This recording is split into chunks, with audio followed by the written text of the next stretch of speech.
বিদায়।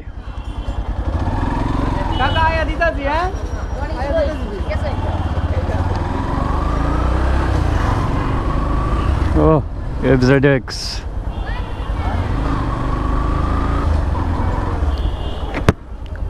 আসসালামু আলাইকুম এভরিওয়ান, আমার আরও একটা ভিডিওতে আপনাদেরকে স্বাগতম। আর এখন যাচ্ছি হচ্ছে ইয়ামাহার যে শোরুমটা আছে তেজগাঁয়ে, ওইটাতে। বাইকের সামনের ব্রেকের বকেট চলে গেছে, এটা চেঞ্জ করতে হবে।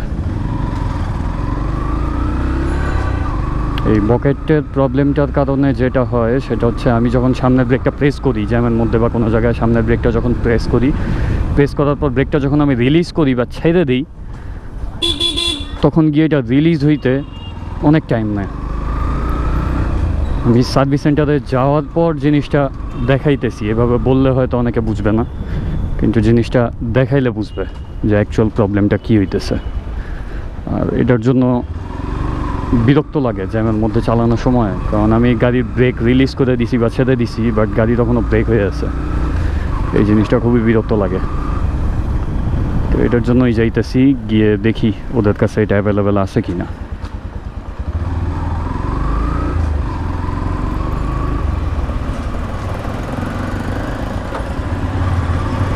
আমাদের এদিকে আমাদের একটা প্লাস পয়েন্ট হচ্ছে, তেজগাঁর পাশে বাসা হওয়ার কারণে যে কয়টা বাইক বাংলাদেশে অ্যাভেলেবেল আছে, সবগুলার মেইন যে সার্ভিস সেন্টারগুলো, শোরুমগুলো, এগুলো আমাদের থেকে অনেক শর্ট ডিস্টেন্সে।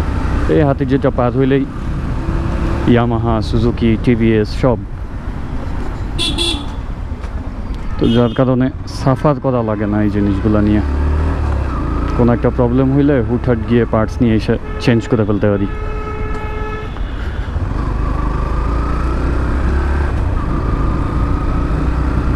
এখন আর কি ইয়ামাহাতে যাই, গিয়ে দেখি এই সামনের ব্রেকের বকেটটা ওদের কাছে অ্যাভেলেবেল আছে কি না।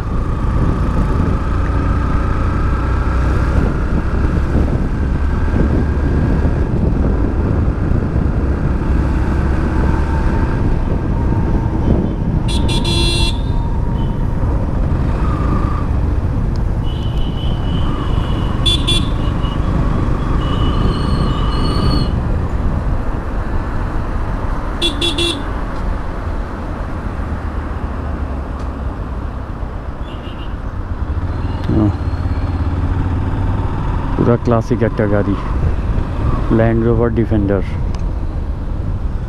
সেই লাগতেছে তো দেখতে।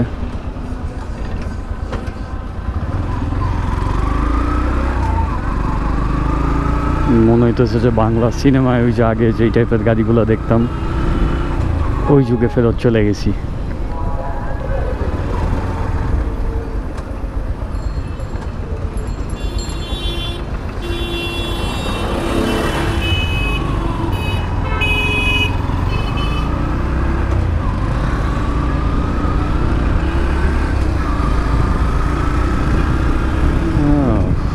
আগে আমার এদিকে যাইতে হইলে এদিক দিয়ে ডিভাইডার ছিল, ওই ডিভাইডার দিয়ে সরাসরি ঢুকলে চলে যেতে পারতাম। এমন আবার অনেকটা ঘুরে আসতে হয়।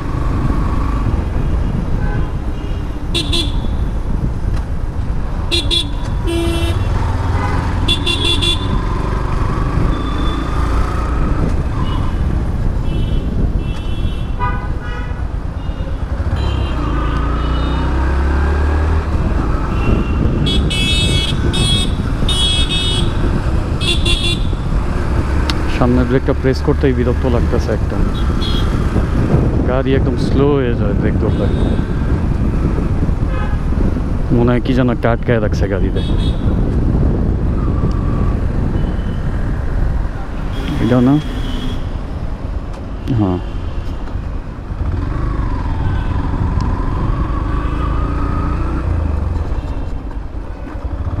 রাস্তার অবস্থা তো বাজে।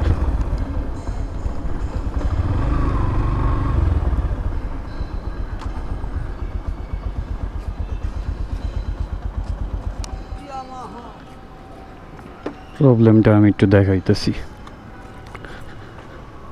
এই যে সামনের ব্রেকটা যখন আমি প্রেস করি, এই যে আমি ব্রেক প্রেস করলাম, এরপর যখন ব্রেকটা আমি ছাইড়ে দিই, তখন এই যে এটা খুব স্লোলি আগায়। হওয়ার কথা ছিল আমি ব্রেক ধরবো, যখন ছাড়বো এটা এইভাবে চলে যাবে, বাট আমি যখন প্রেস করতেছি খেয়াল করেন, এই যে প্রেস করলাম ছেড়ে দিলে এটা খুব স্লোলি মুভ করে। এটার জন্যই মেন প্রবলেমটা হইতেছে। আর ভিতরে গিয়ে দেখতে হবে যে এই পার্টসটা ওদের কাছে আছে কি না।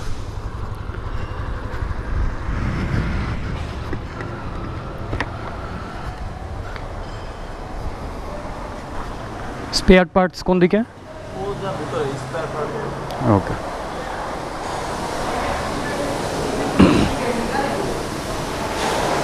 সরাই ফেলছে গাড়ি, মনে হয় নিয়ে গেছে ওই যে নতুনটায়।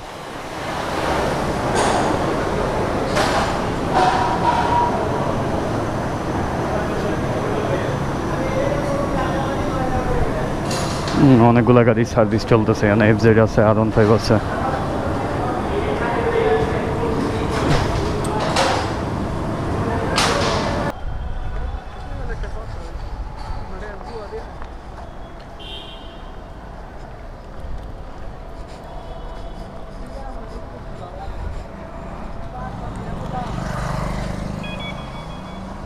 কোপ দিয়া দিব।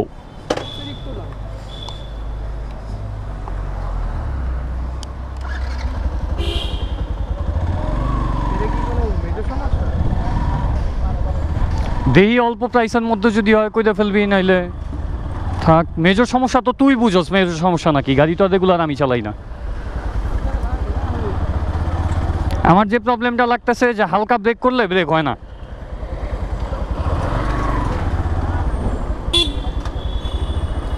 লাস্ট মোমেন্টে গিয়ে ওই যে জোরে একটা ইমারে কামড় মেয়েরা থাকে। তাহলে কি বাদ দিব?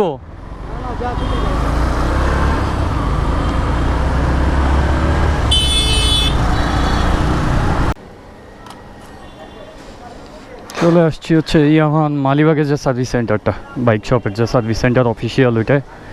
এবার দেখি সামনের ব্রেকের যে বকেটটা ওইটার প্রাইস এই জায়গায় কত চায়।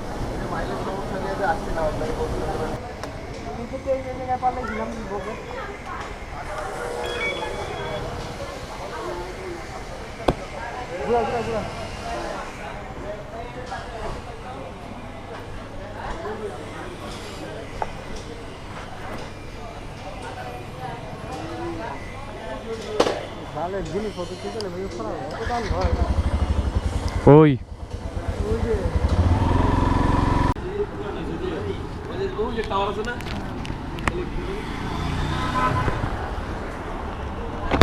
আচ্ছা, ইয়ামাহাতে সামনের ব্রেকের যে বকেটটার জন্য গেছিলাম, ওরা প্রাইস চাইছে হচ্ছে 1370 টাকা।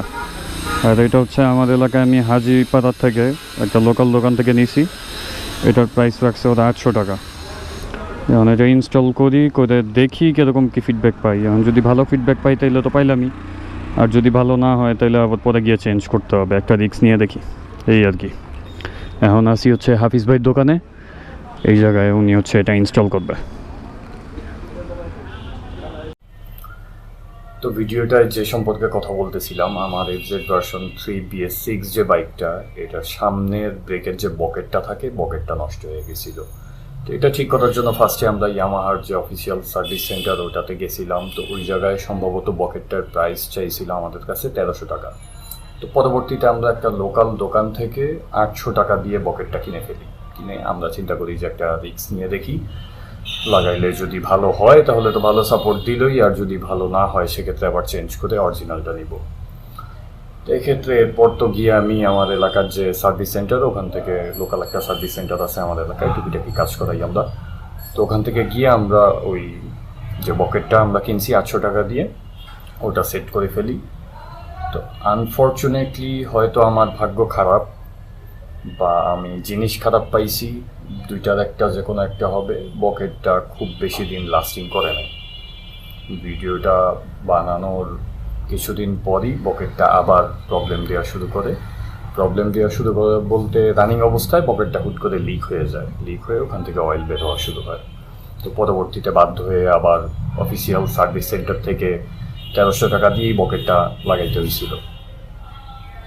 তো এই হচ্ছে অবস্থা। তা আমি আপনাদেরকে সাজেস্ট করবো, আপনারা যারা বাইকের পার্টস চেঞ্জ করেন, চেষ্টা করবেন সবসময় অফিসিয়াল সার্ভিস সেন্টার থেকে পার্টসগুলো নেওয়ার জন্য। এক্ষেত্রে দেখা যায় যে ফেক বা ডুপ্লিকেট পার্টসের পসিবিলিটি কম থাকে। আর কোনো কোনো ক্ষেত্রে দেখা যায় আপনাদের কাছে যদি মনে হয় যে না অফিসিয়াল সার্ভিস সেন্টারে পার্টসের দাম অনেক বেশি বা এরকম কিছু, সেক্ষেত্রে আপনারা হয়তো ট্রাস্টেড কোনো শপ থেকে কিনতে পারেন। সো আজকের ভিডিওটা এই পর্যন্তই, দেখা হবে পরবর্তী কোনো ভিডিওতে। ততক্ষণ পর্যন্ত সবাই ভালো থাকবেন, সুস্থ থাকবেন। আসসালামু আলাইকুম।